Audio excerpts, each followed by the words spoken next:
Nobody tells you that falling in love with the right person can still be the wrong decision. I didn't figure that out in a dramatic moment. I didn't figure it out all at once. It came in pieces. Small, quiet pieces that I kept finding reasons to ignore, because I was 35 years old, successful, and genuinely embarrassingly happy for the first time in my adult life. Her name was Megan, and for 14 months I thought she was everything. But I'm getting ahead of myself. My name is Nikolaos Papadimitriou. Nico, to everyone who actually knows me. I run a commercial real estate firm out of Metro Detroit. We're based in Birmingham, Michigan, right in the heart of Oakland County. My family has done well. My father, Stavros, built the business from nothing in the 80s. I came in at 26 and we scaled it together, and now it's the kind of operation that makes my grandfather, God rest him, look down from wherever he is and feel satisfied. But money was never the point in our house. Family was the point. Always family. We're Greek-American, 3 generations deep in Metro Detroit. My parents live in Grosse Pointe in the same house they bought when they got married. Sunday dinners are mandatory, non-negotiable, and treated with the same seriousness as a board meeting. My mother Eleni makes spanakopita from scratch every single week, has done it since before I was born, and if you don't eat at least 2 pieces, she takes it personally. My uncle Theo lives 12 minutes away, and has never once in his life needed an invitation to show up at our door. We are loud, we are close, and we do not do things halfway. So when I tell you I met Megan at a fundraiser in Birmingham, and within 3 months I was completely gone over this woman, understand what that means coming from me. I don't fall fast. I don't fall easy. I had dated seriously twice before, and both times ended the same way. Not dramatically, just quietly. The way things end when 2 people realize they want different lives. Megan felt different from the first night. She walked into that fundraiser in a black dress that probably cost more than my first car, laughed at my Uncle Theo's terrible joke about Greek yogurt within 5 minutes of meeting him, and then turned to my mother and asked, genuinely asked, not politely asked, about the recipe for the appetizer she'd just eaten.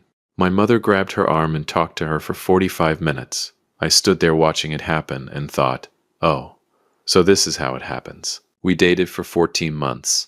She met my family early. By month 2, she was at Sunday dinner. By month 4, she knew which chair was Uncle Theo's, and never sat in it. My family absorbed her the way Greek families absorb people they like. Completely, immediately, and with a lot of food involved. I proposed on the rooftop of the Shinola Hotel in downtown Detroit on a Tuesday evening in late spring. Ring, flowers, the whole thing. She said yes before I finished asking. My mother cried when I called her. My father said, good. Now bring her to every Sunday dinner so your mother can feed her properly. Uncle Theo, somehow, already knew. To this day, I don't know how. I was happy, genuinely, completely happy, and I had absolutely no idea what she was planning. Welcome to Dad's Raw Revenge. Get comfortable. This story is going to take you somewhere. Hit that like button and drop a comment below letting me know where you're watching from. Trust me, you're going to love it here. Here's the thing about Megan that I want you to understand before anything else. She wasn't cold. She wasn't distant. She was warm and funny, and she made me feel consistently like I was exactly where I was supposed to be. So when the topic of her family came up, and it came up early, because in my world family comes up immediately, her answer didn't feel like a red flag. It felt like a wound. My parents and I don't have a relationship, she told me one night, about 6 weeks in. We were sitting on the couch in her apartment in Midtown, takeout containers on the coffee table, some show on in the background neither of us were watching. They were really toxic when I was growing up, controlling, critical, my dad especially. I had to put serious distance between us just to function as an adult. I even changed my last name on social media to get some breathing room. I looked at her. She wasn't performing it. Her eyes were steady and a little tired, like someone recounting something they'd processed a long time ago but that still cost something to say out loud. I'm sorry, I said. Because what else do you say? It's okay. It's just not something I talk about a lot. They won't be at the wedding. I need you to be okay with that. I told her I was okay with that. And I was. Because I trusted her. Because she had given me zero reason not to. What I didn't fully account for was my family. Not that they were hostile toward Megan. They weren't, not even close. But the Papadimitriou family operates on a specific cultural frequency, and that frequency includes a bone-deep need to know the people connected to the people they love. It's not nosiness.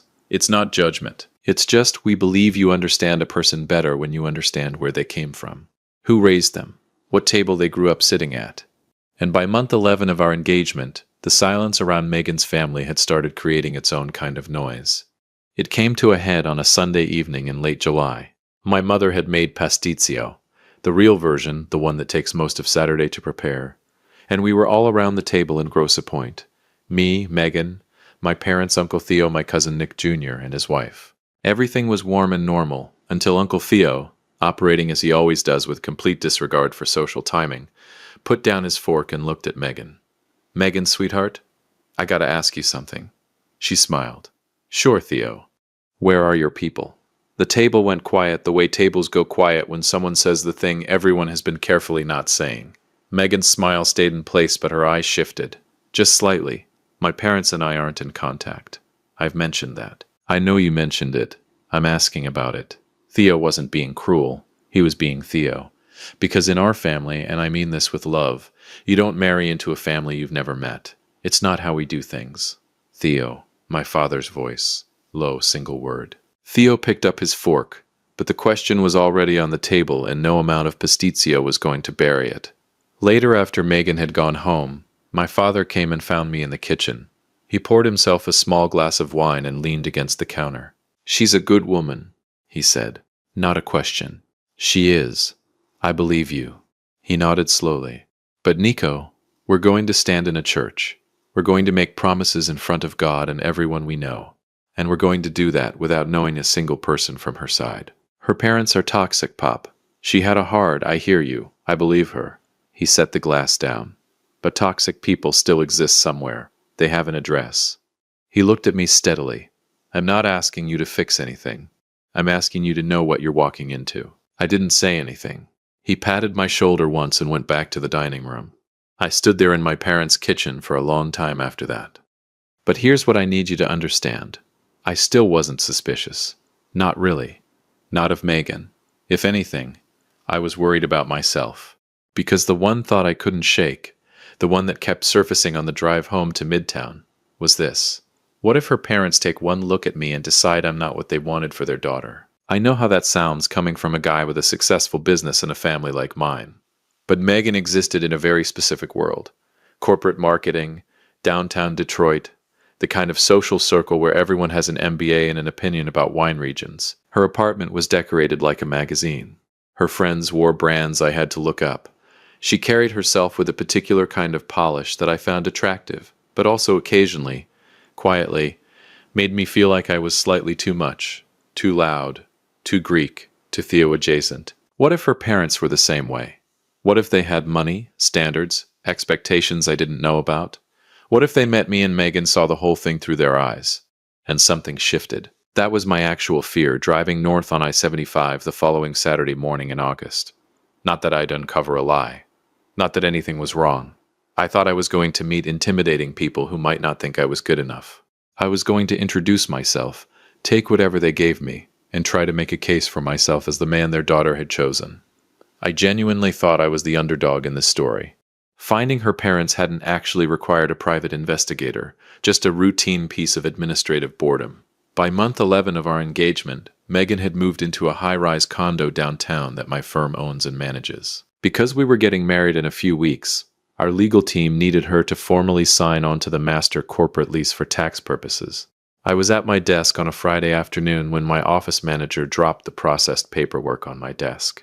I glanced down at the state-issued ID she had uploaded to the portal. Megan Melissa Bennett. Not Ashford, the name she used on social media and introduced to my friends. Bennett. Out of pure idle curiosity, I ran a quick property search on the name. A few clicks led to an old public record, a dormant Facebook profile she hadn't touched since college, and a primary address on Maple Avenue in Saginaw, Michigan. About an hour and 40 minutes north on I-75. I told Megan I had a property walkthrough.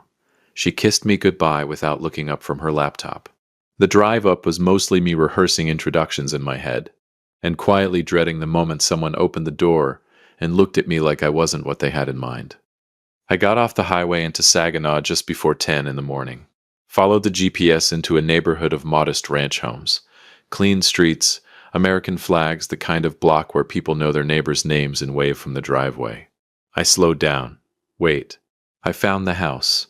A well-kept ranch home, with a flower bed along the front walk and wind chimes on the porch. And in the front yard, moving slowly with a garden hose, was an older man in a Detroit Tigers t-shirt and reading glasses pushed up on his forehead, watering the flower bed with the unhurried patience of someone who had nowhere more important to be.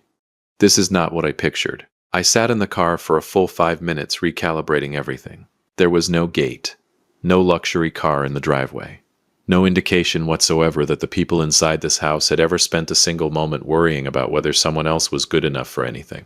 These are not intimidating people. These are regular people. And for one brief, uncomplicated moment, I felt genuinely relieved. I got out of the car, walked up the driveway. He noticed me when I was about 10 feet away and squinted in that cautious way people do when a stranger walks toward them. "Help you with something?" I stopped, took a breath. "Sir, you don't know me. My name is Nico Papadimitriou. I'm engaged to your daughter, Megan." Gerald Bennett dropped the hose. Not fumbled it. Dropped it. Water pooled slowly across the driveway as he stared at me, and his face did something I was completely unprepared for. It crumbled, not with anger, not with suspicion, with relief, with 2 years of accumulated grief finding somewhere to finally land. "Nancy," his voice broke on her name. "Nancy, come outside." And in that single moment, standing on a driveway in Saginaw watching a retired postal worker try to collect himself, my entire understanding of the situation turned completely upside down. Inside the Bennett house, everything I thought I knew about Megan began coming apart at the seams. Quietly, methodically, over coffee I didn't ask for, and a plate of cookies Nancy put out with shaking hands. The house was clean and modest and filled, completely filled, with Megan. School photos, birthday pictures, a prom photo on the mantel, a college graduation portrait where Gerald and Nancy stood on either side of her, beaming. Gerald's arm around her shoulders, Nancy's face so proud it almost hurt to look at. These were not the faces of abusive people. These were the faces of parents who missed their daughter. The story came out carefully. Gerald was a retired postal worker, 31 years. Nancy had been a school secretary in the Saginaw district for most of Megan's childhood. They had put her through the University of Michigan, full ride, no parent debt. They were proud of that, deeply proud. When Megan moved to Detroit and started building her corporate life, things changed slowly. Calls got shorter. Visits stopped. She started appearing in photos online under a different last name.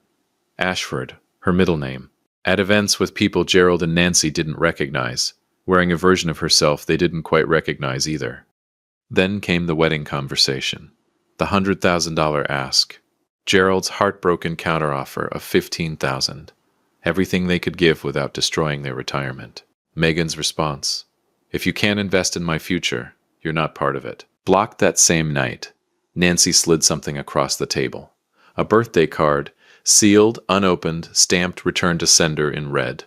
Megan's handwriting on the return address label. Our address. I stared at the red stamp on the envelope, then slowly pulled my phone out of my pocket. I opened the text message Megan had sent me late the previous evening. The one I had read right before falling asleep. The one that had prompted me to make this drive in the first place. "Babe, great news. I reached out to my parents. They finally apologized for everything, and they want to meet you for lunch tomorrow before they head out on a trip. I'm so excited for you to finally meet them." The kitchen was very quiet. I looked up slowly. Gerald and Nancy Bennett were sitting directly across from me, completely oblivious to the digital reality their daughter was constructing in real time. I turned the phone around and showed them the screen. Nancy read it. She set the phone down gently, said nothing. Gerald looked out the kitchen window at the flower bed he'd been watering when I walked up. I thought about the drive up, my rehearsed introductions, my quiet fear that I wouldn't be good enough for these people. I almost laughed. I almost actually laughed. Because I had spent weeks worrying that Megan's parents might look down on me, that they might be too polished, too wealthy, too particular. And they were here. In Saginaw, in a ranch house on Maple Avenue. With wind chimes and a garden hose and 2 years of unopened birthday cards, the person who had decided someone wasn't good enough wasn't them. It was her. It had always been her. And just like that, the man who drove up I-75 nervous about making a good impression, that man was gone. The man who drove back to Detroit that afternoon was thinking about something else entirely. The difference between a good liar and a great one is that the great one never breaks character. Not even at the dinner table. Not even when everything is falling apart. I didn't confront her that night. I want to be clear about that because it matters. I pulled back into our parking garage in Midtown Detroit at a little past 2 in the afternoon, sat in my car for 10 full minutes, and made a very deliberate decision. Not yet. Not because I was afraid. Not because I doubted what I'd just seen and heard in that kitchen in Saginaw. But because I am my father's son, and my father taught me something about the moment right before a confrontation that most people get wrong. He said, "Nico, the man who reacts first almost never wins. Let them finish the lie. A half-told lie is just an argument. A fully told lie is a confession." I rode the elevator up to our apartment floor and stood outside the door for a moment. I could hear Megan inside, moving around, the low sound of a TV, completely unbothered, completely unaware. I put my key in the door, walked in. She was on the couch with a glass of white wine, and her laptop open to a venue website. She looked up and smiled the way she always smiled. Warm, easy, like I was the best part of her day. "How was the walkthrough?" "Promising," I said. "Long drive, though." "You look tired. You want me to order something?" "I want you to explain to me why your mother's birthday card is sitting in a drawer in Saginaw with our return address stamped on it in red. That's what I want." "Sure," I said. "Whatever you're in the mood for." I sat down next to her. She leaned her head briefly on my shoulder and went back to looking at venue photos. I looked at the screen without seeing any of it. On the outside, completely normal. On the inside, I was completely dismantling everything. That night, I lay in the dark and did what I do when I'm working through a complicated deal. I separated what I knew from what I assumed, and I built a timeline. What I knew, Megan's real last name was Bennett. Her parents were Gerald and Nancy Bennett of Saginaw, Michigan. Alive, present, and heartbroken. They had not abused her. They had not been controlling or toxic in any way that Gerald, Nancy, or a single photograph in that house suggested. They had offered her $15,000 toward a wedding, been told that wasn't enough, and been erased the same night. What I knew, Megan had sent me a text while I was sitting in her parents' kitchen, telling me those same parents had apologized and wanted to meet me for lunch, which meant she was already building the next floor of the lie, which meant there was a next floor, which meant there was someone she planned to bring to that lunch. Who? That was the question I fell asleep trying to answer. I didn't have to wait long. Over the next 3 days I paid attention differently. Not suspiciously. I was careful about that. I didn't go through her phone. I didn't follow her. I just listened. The way you listen when you finally understand that every conversation has been happening on 2 levels simultaneously, and you've only been hearing one of them. I noticed that she mentioned her boss, a man named Robert Callahan, more than she ever had before. Casually, Robert thinks the Henderson account is going to close early, or in passing. Vivian Callahan was at that same fundraiser, apparently. Small mentions, nothing alarming. The kind of thing a person drops into conversation when they're trying to make someone feel familiar with a name before that name becomes important. She was warming me up to them. She'd been doing it for weeks, and I'd never noticed. Robert Callahan.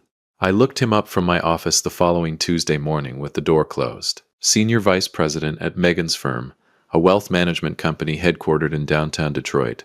His photo on the company website showed a man in his late 50s, silver-haired, the kind of effortlessly confident that comes from decades of never having to justify himself in a room. His wife Vivian appeared in a society column from a Detroit charitable gala from 2 years prior.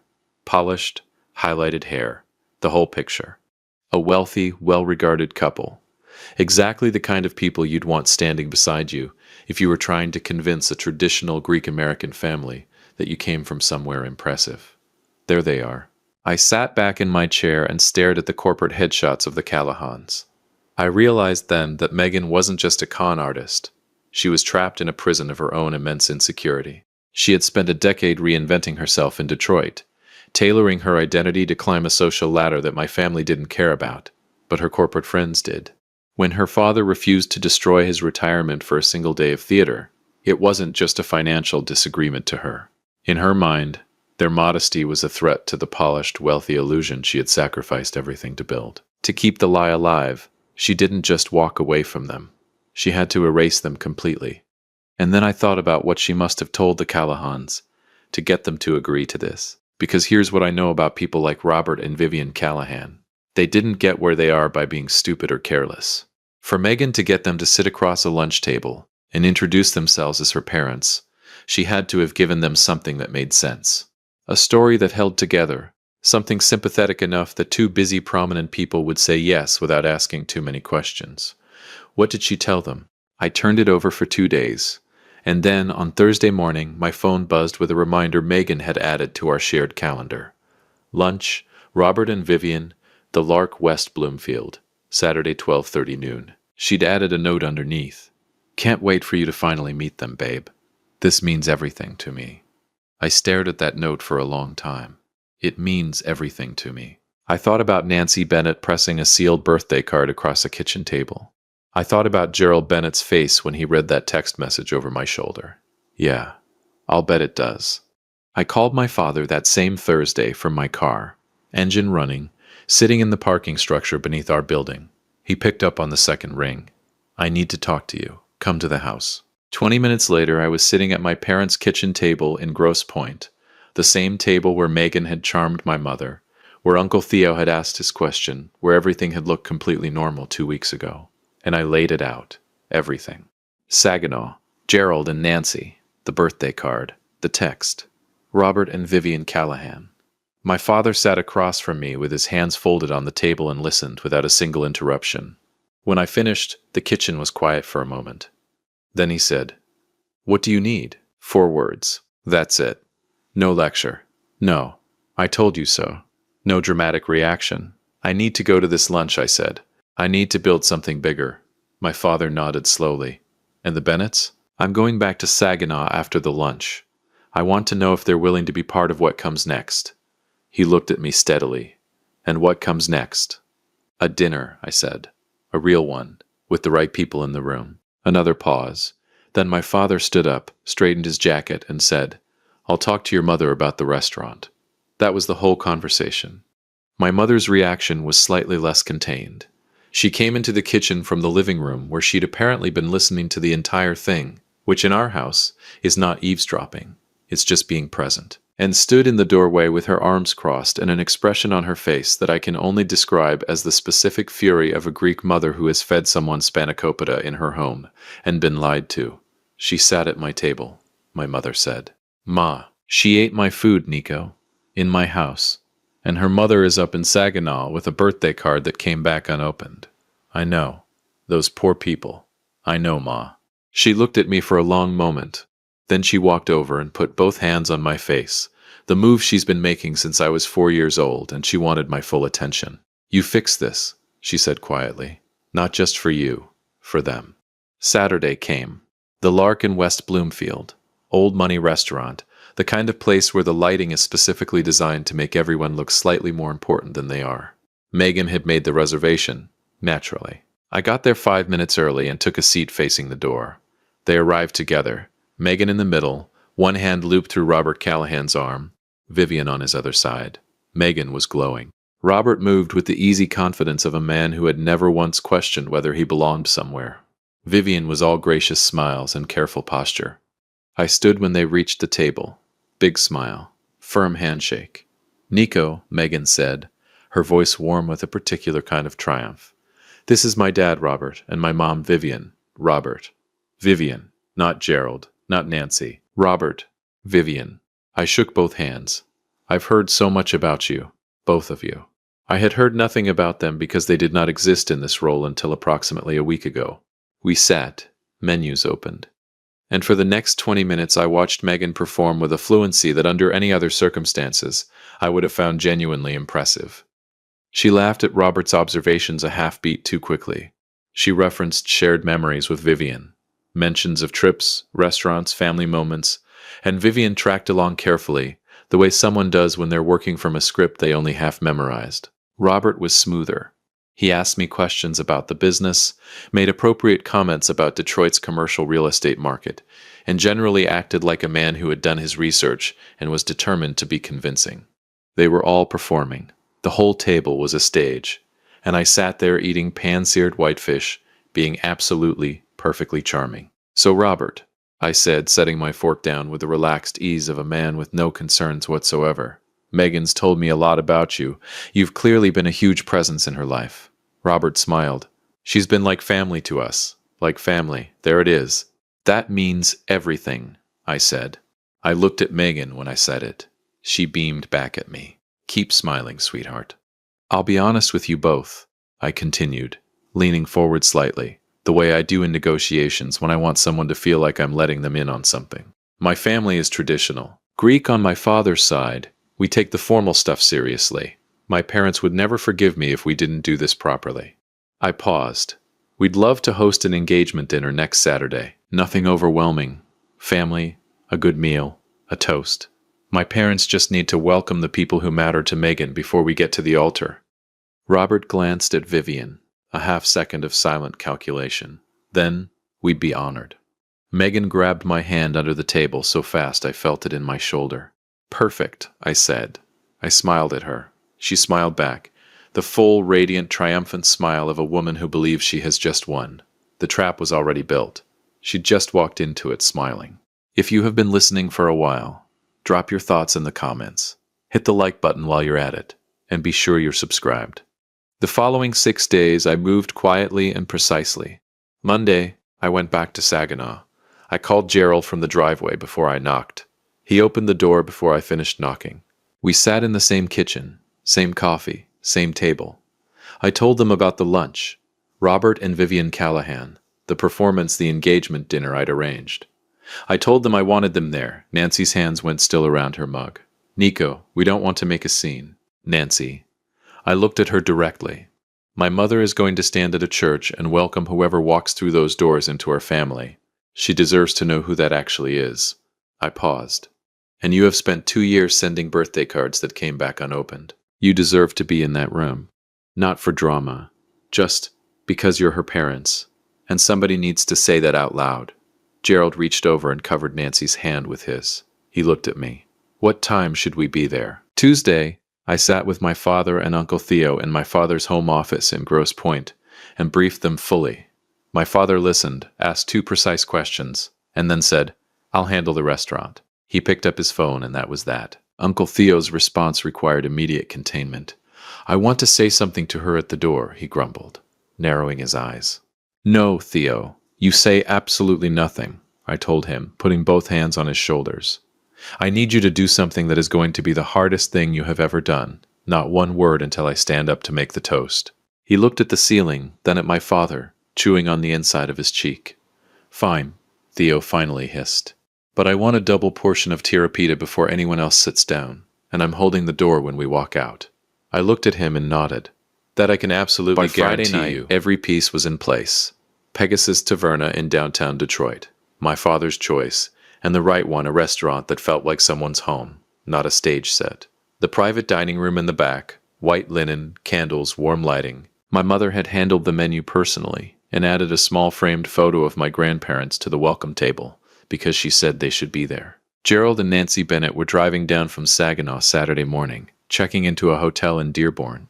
Gerald had called me Thursday night to confirm. His voice was steady, careful, and at the end of the call, after we'd gone over the details, he said quietly, Nico, whatever happens in that room tomorrow, thank you. For going to Saginaw, for knocking on that door. A pause. She picked a good one, even if she doesn't know it yet. I didn't know what to say to that. So I just said, I'll see you tomorrow, Gerald. I pressed my suit Friday night, got into bed next to Megan, who was already asleep, already dreaming about whatever version of tomorrow she had constructed in her head. I lay in the dark and stared at the ceiling and thought about a man in a Detroit Tigers t-shirt, watering a flower bed on Maple Avenue.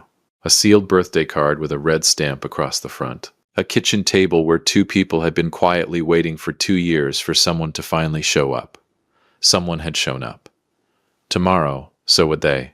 You can build a lie as tall as you want, but the moment the right people walk through the door, the whole thing comes down. I woke up that Saturday morning in September, with the kind of stillness that doesn't come from peace. It comes from certainty. I lay there for a few minutes listening to Megan in the bathroom. The sound of the shower, the hairdryer, the particular rhythm of a woman preparing for a performance she believes she has already won. And I thought about Gerald Bennett pressing his navy blazer in a Dearborn hotel room. Nancy standing at a mirror trying to hold herself together. 2 people who drove an hour and 40 minutes down I-75 for a dinner their own daughter had no idea they'd been invited to. Get up, Nico. Let's go finish this. Megan spent 3 hours getting ready. 3 hours. I sat in the living room watching football highlights with the volume low, and I let her have every minute of it. She came out twice to ask my opinion. Once about earrings, once about shoes, and both times I said she looked beautiful, because she did. That was never the issue. The issue was everything underneath the beautiful. She wanted to leave early to check on the setup. I told her to go ahead, that I had a quick call to make and I'd meet her there. She kissed me on the cheek, grabbed her coat, and walked out the door looking like everything in her life was exactly on track. The moment the door closed, I picked up my phone and called Gerald. He answered on the first ring. You good? I asked. We're ready. His voice was quiet, solid, the voice of a man who had decided something. Nancy's dressed. We're ready. Okay, when I text you, you walk in. Doesn't matter what's happening at the table. You just walk in and you stand there. You don't have to say a word. A pause. Gerald. Yeah, she's going to see you the second that door opens. I know. I just want you prepared for... Nico. His voice stopped me. I've been prepared for 2 years. I've been prepared since the night she blocked us. I've been prepared every time Nancy's birthday rolled around and we didn't get a call. Another pause. Shorter. We'll be there. I held the phone for a second after he hung up. Then I put on my jacket, checked my inside pocket for the ring, and walked out. Pegasus Taverna on a Saturday evening is exactly what it should be. Warm, full, the smell of lemon and garlic meeting you at the door like an old friend. But the private dining room in the back operates on a different frequency. Quieter, intentional. White linen, low lighting, round tables arranged so that everyone can see everyone else. My mother had been there since 4 in the afternoon. When I walked in at 6:30, she was adjusting the centerpiece flowers, with the focused energy of a woman who understood that the details of a room tell people how seriously you take them. She looked up when I came in and studied my face the way she's been studying my face since I was old enough to have something to hide. You okay? Yeah, Ma. You sure? I'm sure. She crossed the room and put both hands on my face, looked at me for a long moment. Your grandfather, she said quietly, used to say that the truth always finds the biggest chair in the room, even when nobody invites it. She smoothed my collar. Let it sit down tonight. I nearly lost it right there. Nearly. My father was near the bar talking with Nick Jr., already in his good charcoal suit. Completely composed, he looked at me when I walked over. One slow nod. That nod said, everything is in place. The room is set. Do what you need to do. Uncle Theo was at a side table with a full plate of tirapita and the concentrated expression of a man fulfilling a solemn obligation. He looked up at me, pointed at the plate, then pointed at me. His version of, I held up my end of the deal. Don't you forget yours. I almost smiled. They arrived at 7. I heard Megan's laugh in the hallway before the door opened. That specific social laugh, half a note higher than her real one, the laugh she uses when she wants a room to feel like a party before she's even entered it. She came in first. Navy dress, hair perfect, every detail exactly right. Robert Callahan followed, silver-haired, expensive suit, moving with the easy authority of a man who has never once doubted his right to be wherever he is. Vivian beside him, gracious and polished, pearls at her collarbone. Megan moved through that room like she owned it. She kissed my mother on both cheeks. She shook my father's hand with both of hers. She laughed at something Vivian said near the drinks table and touched her arm warmly. She was magnificent, genuinely, terrifyingly magnificent. She slipped her arm through mine when she reached me and leaned up close. This is perfect, she whispered. Your family is incredible. This is everything I wanted. I know, I said. That's why I did it. She heard a compliment. I meant something else entirely. We sat. The food came out. Grilled branzino, lamb chops, a meze spread my mother had personally designed, fresh pita that arrived in a basket wrapped in cloth. The table filled with the warm noise of a real family dinner. Robert Callahan was smooth and engaged, asking my father about the business with what appeared to be genuine interest. Vivian complimented my mother on the restaurant choice, and my mother received the compliment graciously, while privately thinking thoughts I will never fully know. Megan was glowing, relaxed, victorious. I ate. I laughed at the right moments. I refilled glasses and asked questions, and was by every visible measure a completely relaxed man enjoying a family dinner. My phone was face down in my jacket pocket. I had one text to send. I was waiting for the exact right moment. That moment came at 7:48, in the small lull between the main course and whatever was supposed to come next. The table was warm, the wine was flowing, and Megan was mid-laugh at something Robert had said. I slipped my phone out, typed one word to Gerald, now. Then I stood up, the tap of a knife against a glass, that clean, clear sound that tells a room. Stop. Listen. The table settled. Megan looked up at me with that full, radiant smile. The smile of a woman who thinks the next 60 seconds are going to be a toast about how much he loves her. I let the silence hold for just a beat longer than comfortable. I want to thank everyone for being here tonight. My voice was calm, measured. The way my father talks when something actually matters. In our family, a dinner like this isn't just a nice evening. It's a declaration. It's us saying, these people are real. These people matter. We don't do that lightly. I looked around the table slowly. My father taught me that. The people you bring to the table tell everyone exactly who you are. I paused.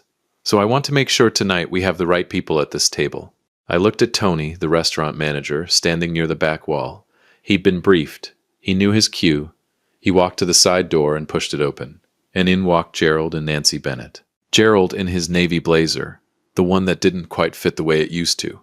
The one you could tell he'd had for years and saved for occasions that mattered. Nancy in a burgundy dress, small purse clutched in both hands, chin up, moving with the quiet dignity of a woman who had decided she was not going to fall apart in public no matter what happened next.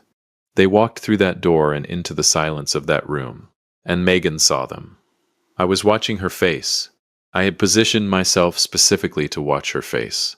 The color left it like a tide going out, fast, complete, and absolute. Her lips parted, her hand, the one holding her wine glass, went completely still. The glass tilted. I reached over without looking at her and steadied it, set it down gently on the linen. She turned to me. Her eyes were doing the rapid calculation of someone trying to find the story that saves them. I could see it happening in real time. The search for the exit, the angle, the version of this that she could still control. Nico, her voice came out thin, barely a voice at all. I went to Saginaw, I said quietly, not loudly. I wasn't performing for the room. I was talking to her 3 weeks ago. I drove up I-75 on a Saturday morning because I told myself maybe I can fix this for her. Maybe I can give her her family back as a wedding gift. I let that land. I found a man watering his flower bed on Maple Avenue in a Detroit Tigers t-shirt. I told him my name, and he dropped the garden hose. The room was a held breath. Your father worked for the Postal Service for 31 years, Megan. Your mother was a school secretary for most of your childhood. They put you through the University of Michigan, and they did it without a single dollar of debt because they wanted you to have everything. My voice stayed level. Even. They offered you $15,000, money from their retirement, and you told them that if they couldn't fund your life, they didn't exist. Her mouth opened. You don't understand the whole. I sat in their kitchen. I said it quietly, like a door closing. I saw your school photos on the refrigerator. I held the birthday card you mailed back to our address without opening it. I paused. And while I was sitting there, you texted me, told me your parents had apologized and wanted to meet me for lunch. I turned to Robert and Vivian Callahan. Vivian had both hands pressed flat on the table in front of her, her face completely pale. Robert had gone absolutely still. Robert, Vivian, I said, my voice shifting to something quiet and respectful. I know exactly what she told you. She told you that my family was deeply judgmental, that her real parents had passed away years ago, and she asked you to step in as her honorary family mentors, so she wouldn't have to face a traditional Greek wedding alone. She weaponized your kindness and your status to fill 2 empty chairs on a stage. I gestured toward Gerald and Nancy Bennett standing near the doorway. But those are her real parents, right there. Vivian looked at Megan, a long, slow look, the kind that doesn't need words because the words would be insufficient anyway.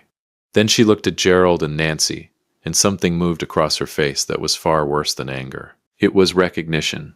The specific recognition of a woman who has just understood that the person she thought she knew does not exist. Robert said nothing. He folded his napkin, placed it on the table, the gesture of a man who is leaving and has decided there is nothing worth saying first. I turned back to Megan one final time. She had stopped looking for the exit. There wasn't one, and she knew it. She was just looking at me. Eyes bright, jaw tight, The full architecture of everything she'd built reflected back at her from every face in that room. I grew up watching my father treat people, all people, like they mattered.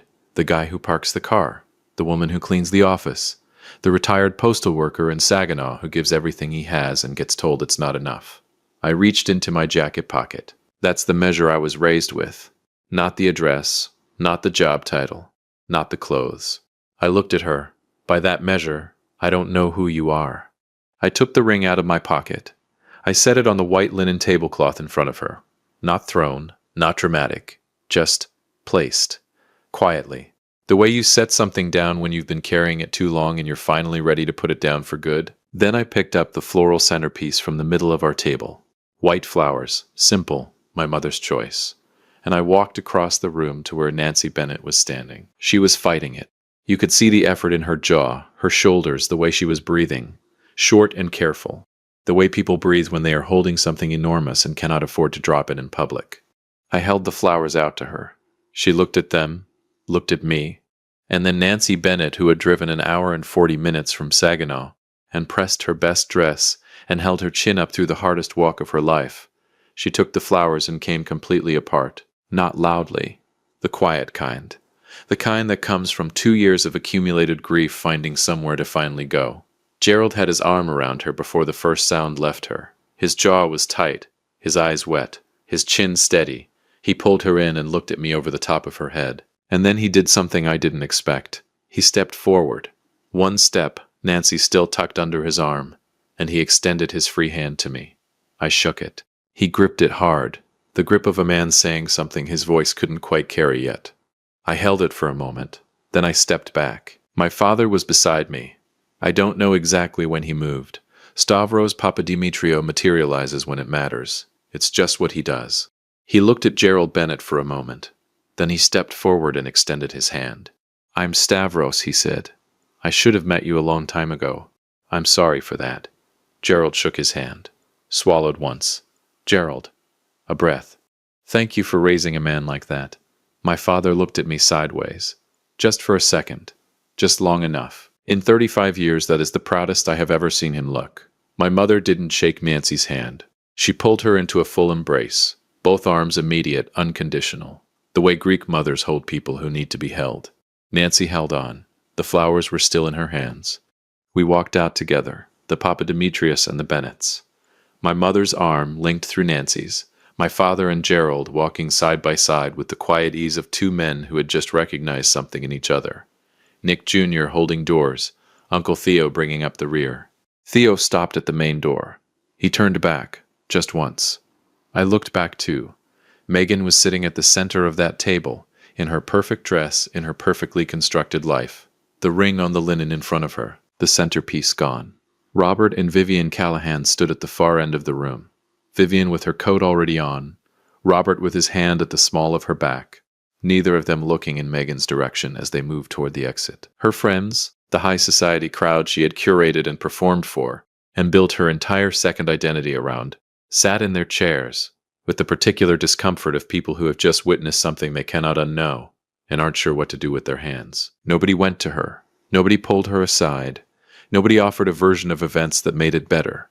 Nobody played the part she needed them to play, because there were no more parts available. The whole cast had walked out. She just sat there, seen, completely, finally, irreversibly seen. Uncle Theo looked at her for a long moment. Then he shook his head once, slow, almost sad, and let the door close behind him. Outside on the sidewalk, September air cool and clean. Downtown Detroit moving around us like it had no idea what had just happened inside that restaurant. I stood next to my father and breathed. He put his hand on the back of my neck, the thing he's done since I was a kid. Didn't say anything for a moment. Then, your grandfather would have done the same thing. That was it. That was all he said. Across the sidewalk, Gerald Bennett was looking up at the Detroit skyline with Nancy tucked under his arm, the white flowers still in her hands, both of them breathing the same cool September air like people who had just been handed something back that they'd given up on ever seeing again. Gerald caught me looking. He nodded once. Not a thank you nod, something that didn't have a word for it. I nodded back. Some deals you close for profit. Some you close because there is no version of yourself you can live with that walks away from the table. That night, I closed the most important deal of my life, and I didn't make a single dollar. Some women lie to erase people who loved her. She built a whole life on top of that erasure. And on a Saturday night in September, in a private dining room at Pegasus Taverna in downtown Detroit, every single floor of it came down. If you enjoyed this story, hit that like button, subscribe, and drop a comment below. Let me know where you're watching from. I will see you on the next one.